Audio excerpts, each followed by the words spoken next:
आयुष्य बदलायचंय? मग काय करायला हवं? जास्त पगाराची नोकरी, मोठं घर की मग थेट शहरच बदलायचं? अनेकदा हेच प्रश्न आपल्या डोक्यात येतात. पण राजू शिंदे यांच्या अभ्यासानुसार यापैकी कशाचीच गरज नाहीये. आयुष्य बदलायला बाहेरची परिस्थिती नाही, तर फक्त एक आतली गोष्ट बदलावी लागते, आपला दृष्टिकोन. चला तर मग हा साधा आपण किती पॉवरफुल विचार आहे हे जरा खोलात जाऊन समजून घेऊया. तर आपला दृष्टिकोन म्हणजेच आपलं जग. आता हे नेमकं कसं काम करतं हे समजून घेण्यासाठी ना आपण एक अगदी साधं रोजच्या जगण्यातलं उदाहरण बघूया. समजा अचानक धो धो पाऊस सुरू झाला.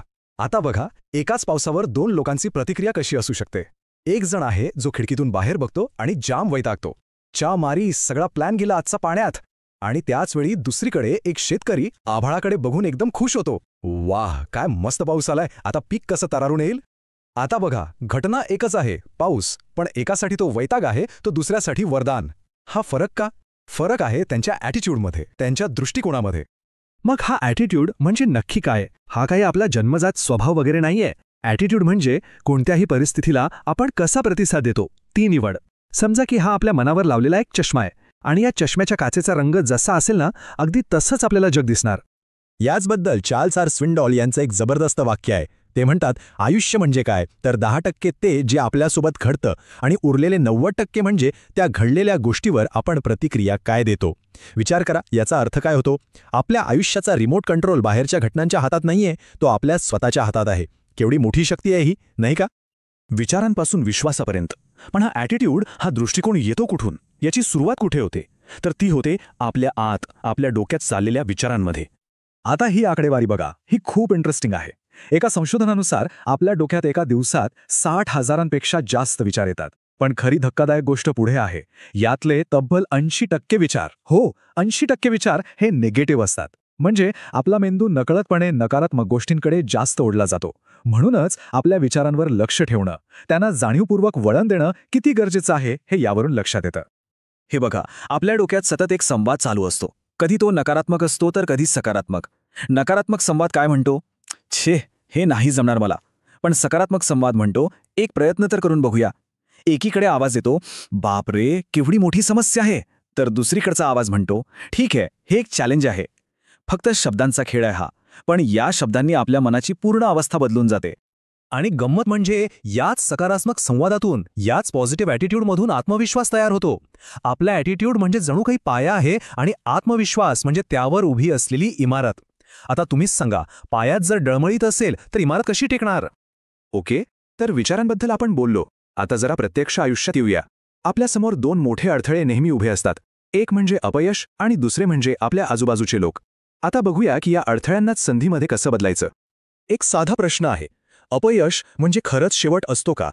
आपल्यापैकी बहुतेकांना तसंच वाटतं, नाही का? एकदा फेल झालो की वाटतं संपलं सगळं, खेळ खल्लास. पण खरंच असं असतं का?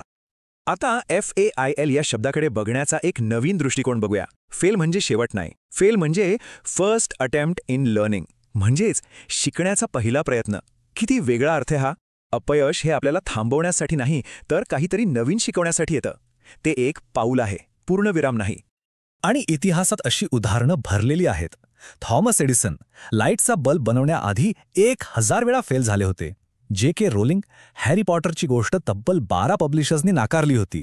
आणि वॉल्ट डिझनी यांना तर काय, तुमच्यात कल्पनाशक्तीच नाहीये असं म्हणून कामावरून काढून टाळलं होतं. जरा विचार करा, या लोकांनी जर अपयशाला शेवट मानलं असतं तर. म्हणूनच अपयश हा यशाच्या प्रवासाचाच एक भाग आहे. आता बोलूया दुसऱ्या महत्त्वाच्या घटकाबद्दल, आपल्या आयुष्यातली माणसं. आपल्या प्रत्येकाभोवती एक एनर्जी सर्कल असतं. या 3 प्रकारचे लोक असतात. पहिले एनर्जी गिव्हर्स, जे आपल्याला प्रेरणा देतात, पुढे ढकलतात. दुसरे एनर्जी टेकर्स, जे नेहमी आपल्याला खाली खेचतात. आणि तिसरे एनर्जी ड्रेनर्स, यांच्यासोबत राहून आपली सगळी शक्तीच निघून जाते. आता आपण कोणासोबत जास्त वेळ घालवतो यावर आपली मानसिकता आणि आपली ऊर्जा ठरते. याच संदर्भात डॉक्टर APJ अब्दुल कलाम यांचे एक वाक्य अगदी मनाला भिडतं. ते म्हणाले होते, जर आकाशात उंच भरारी घ्यायची असेल तर संगत गरुडांची ठेवा, कावळ्यांची नाही. आपली संगतच आपली संगत ठरवते. कृतज्ञता आणि कृती. तर मानसिकता कशी बदलायची हे तर कळालं, पण हे रोजच्या आयुष्यात कसं आणायचं, याला प्रॅक्टिकल कसं बनवायचं, त्यासाठी 2 अत्यंत सोप्या पण खूप प्रभावी सवयी आहेत. एक आहे कृतज्ञता आणि दुसरी आहे कृती. हे बघा, 2 प्रकारची मनं असतात. एक तक्रार करणारं मन, जे नेहमी म्हणतं, अरे यार माझ्याकडे हे नाही ते नाही. आणि दुसरं असतं कृतज्ञ मन, जे म्हणतं वाह, माझ्याकडे किती काही आहे. कृतज्ञता म्हणजे काय, तर काय नाहीये ह्यावरून आपलं लक्ष काढून काय आहे ह्याच्यावर आणणं. इतका साधा बदल आहे हा, पण यामुळं जगण्यातला आनंद कैक पटीने वाढतो. आणि ही सवय लावणं तर अगदी सोपं आहे. याला म्हणतात 3 मिनिट्स ग्रॅटिट्यूड जर्नल. काय करायचं?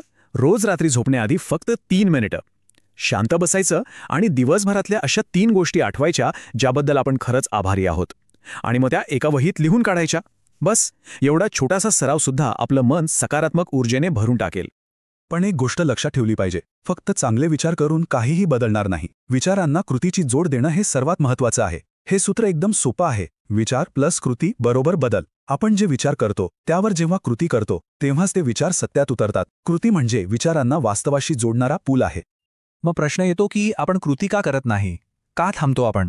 तर याची काही सामान्य कारणं आहेत. एक, आपल्याला अपयशाची भीती वाटते. दुसरं, सगळं 100% परफेक्ट झालं पाहिजे या विचारात आपण अडकतो. आणि तिसरं म्हणजे आपली लाडकी सवय उद्या करू म्हणजेच चालढकल. हे जे अडथळे आहेत ना, यांना फक्त ओळखणं हेच त्यांच्यावर मात करण्याच्या दिशेने टाकलेलं पहिलं पाऊल आहे. आणि या सगळ्या चर्चेतून आपण येतो एका अंतिम आणि सगळ्यात महत्त्वाच्या मुद्द्यावर. तुमची निवड, तुमचं जीवन.